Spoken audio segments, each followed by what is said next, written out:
اور حدیث کی کتابوں میں 3 کو 3 کہنے کے فتوے بھرے ہوئے ہیں، اس کا کوئی جواب نہیں دیتا، گواتے رہتے ہیں ایکچولی یوں کر کے چھوڑو تم قرآن و سنت کو، تم یہ بتاؤ قرآن و سنت کی وہ تشریح معتبر ہے جو صحابہ کی تھی یا تمہاری اپنی معتبر ہے؟ تو خیر یہ تو بیچ میں ضمناً ایک مسئلہ آ گیا، لیکن یہ پورا اصول ہے، یاد رکھو۔ آپ صحابہ کو بیچ سے نکال کے اگر ڈائریکٹ قرآن و سنت پہ چلنے کی کوشش کرو گے، لیبل قرآن و سنت کا ہوگا، لیکن وہ قرآن و سنت کی آپ کی ذاتی تشریح ہوگی جو آپ اٹھا کے امت پہ تھوپ رہے ہوگے۔ سمجھتے ہوگے نہیں سمجھتے؟ اور صحابہ کا کسی مسئلے پہ اجماع ہو جائے وہ تو پھر انف، کیونکہ نبی صلی اللہ علیہ وسلم کی صحیح حدیث ہے، سب اس کو مانتے ہیں، لا تجتمع امتی علی ضلالہ، میری امت کبھی گمراہی پہ جمع نہیں ہو سکتی، کسی بھی دور میں نہیں ہو سکتی۔ یہ کسی زمانے کے ساتھ خاص نہیں ہے، کوئی بھی دور آ گیا نا امت کسی ایک مسئلے پر ہو گئی، اب حق اس میں منحصر ہے، کیونکہ اگر ہم مان لیں کہ یہ غلط مسئلے پر جمع ہو گئی تو اس کا مطلب امت گمراہ ہے، پوری امت گمراہ، جبکہ پوری امت گمراہ نہیں ہو سکتی۔ تو اجماع میں سب سے پہلے درجے کا اجماع کس کا ہے؟ صحابہ کا، پھر بعد والے لوگوں کا، پھر بعد والے لوگوں کا۔ اور اجماع کی بھی 2 قسمیں یاد رکھو، ایک اجماع تو ہوئے کہ بہت سارے صحابہ سے ایک عمل تواتر کے ساتھ، ایک یہ ہے جس کو اجماع سکوتی کہتے ہیں، صحابہ نے کسی نے بھرے مجمع میں ایک عمل کیا اور کسی نے ان پر اعتراض نہیں کیا، تو یہ بھی اجماع ہے۔ تو یہ چند اصول اچھی طرح سے سمجھا، اور یاد رہے گی نا، لو کان خیرا ما سبقونا الیہ، مشرکین کہتے تھے کہ اگر اسلام خیر کا کام ہوتا تو صحابہ ہم سے پہل نہ کرتے۔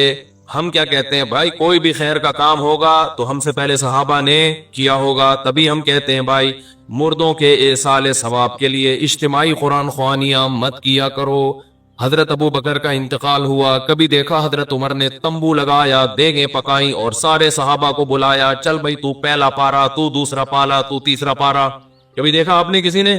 کوئی ضعیف روایت ہے اس بارے میں؟ کوئی دیگوں کے ڈھکن کہیں نہیں ملا ہوگا نا آپ کو، یا اس زمانے میں دیگیں نہیں ہوتی تو کچھ تو ہوتا تھا نا، کسی میں تو کچھ پکتا ہوگا۔ حضرت علی کی شہادت ہوئی، سیدنا عثمان کی شہادت ہوئی، کوئی برسی ہوئی؟ بولو نا کیا ہو گیا بھائی جان، چپ کیوں بیٹھے ہو؟ کوئی برسی ہمیں ملتی ہے صحابہ کے دور میں کہ فلانے کی حضرت عمر کی برسی منائی ہو، یا حضرت عثمان کی منائی ہو، یا کسی نے کسی کی ابا کی منائی ہو، اماں کی منائی ہو؟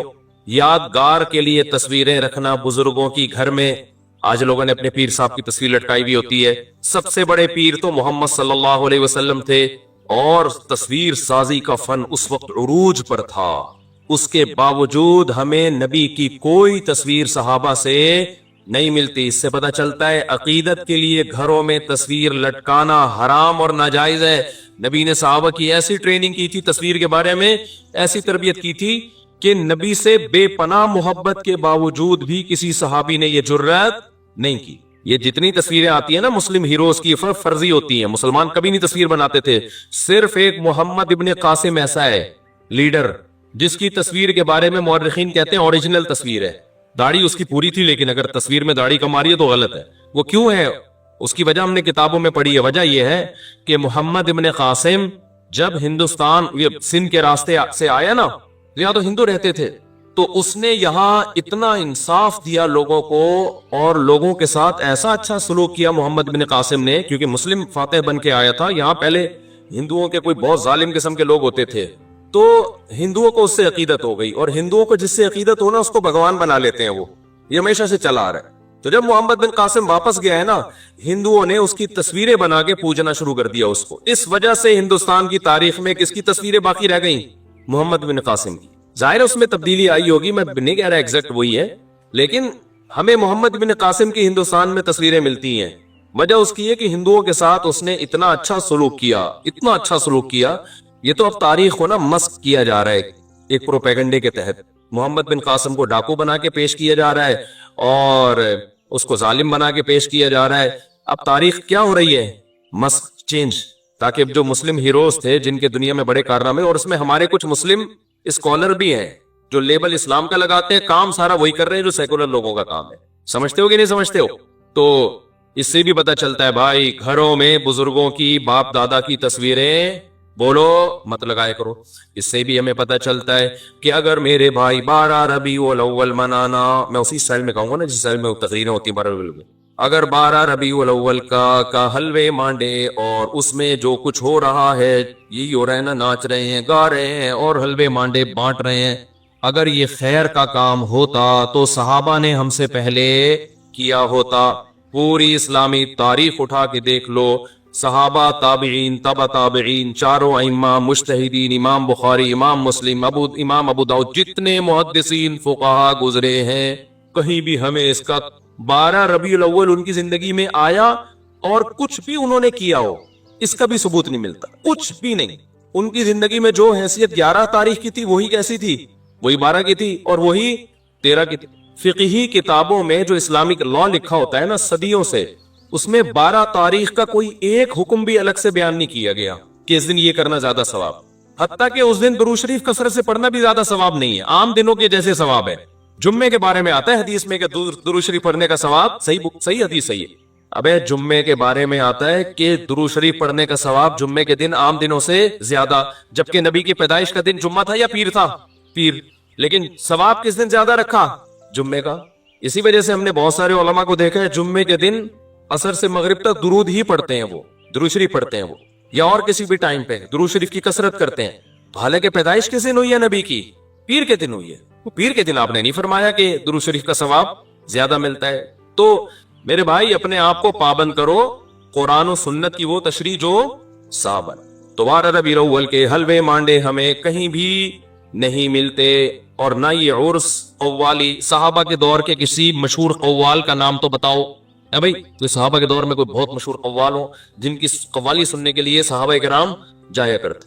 کوئی عرس ہوا صحابی کے دور میں ہے بھائی؟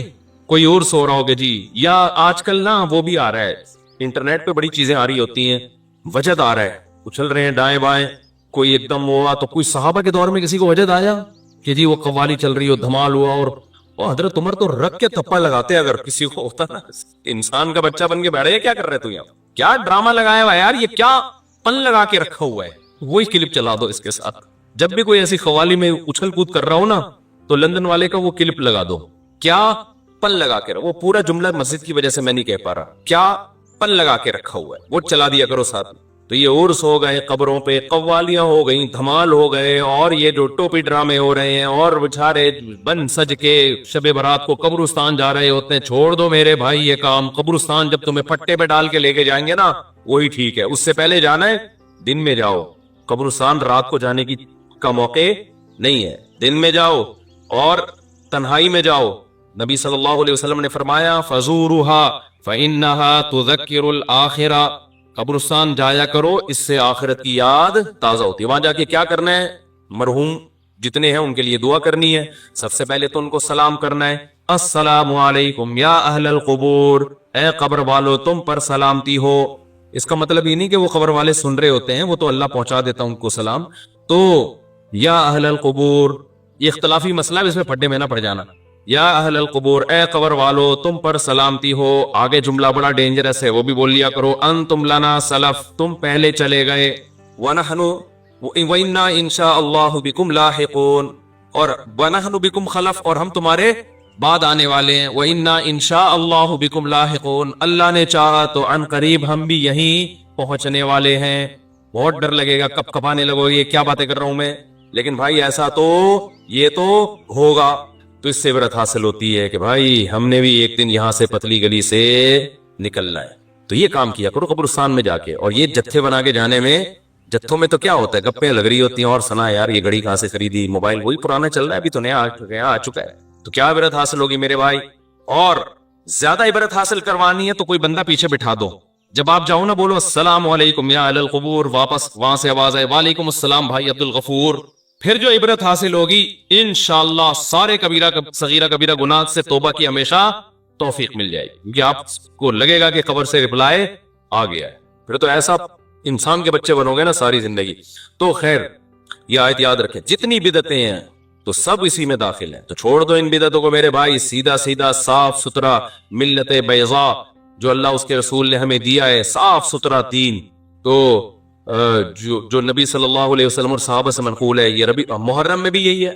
ہمارے نبی صلی اللہ علیہ وسلم نے نوحہ کرنے سے منع کیا ہے، صحیح حدیثیں جن پر لعنت کی گئی ہے۔ اہل بیت کبھی بھی میتوں پہ چیخے نہیں مارتے تھے, کبھی بھی نوحے نہیں کرتے تھے, صبر کر کیا انہوں نے. تو ہمیں بھی کیا حکم ہے میرے بھائی, نہ ہم نے برسیاں منانی ہیں اور نہ ہم نے گریبان چاک کرنے ہیں, نہ ہم نے سینوں کو پیٹنا ہے. اور ویسے بھی شہید کا کوئی شہید تو زندہ ہوتا ہے, اور ہم زندہ جاوید کا ماتم نہیں کرتے. سمجھتے ہو کہ نہیں سمجھتے؟ تو ہم نے بھائی صحابہ کو فالو کرنا ہے, ہمارے پاس جو دین چلا رہا ہے. اور پھر بار بار کہتا ہوں کسی کے مسلک کو چھیڑو نہیں, اپنے کو چھوڑو نہیں. یہ اس لیے نہیں کہتا اپنا غلط ہے اس لیے نہیں چھوڑو, اپنا صحیح ہو تو اس صحیح کی بات کر رہا ہوں, چھیڑنے سے منع کر رہا ہوں, کیونکہ آپ دلیل کی دنیا میں بات اپنی دنیا کے سامنے رکھ دو بس.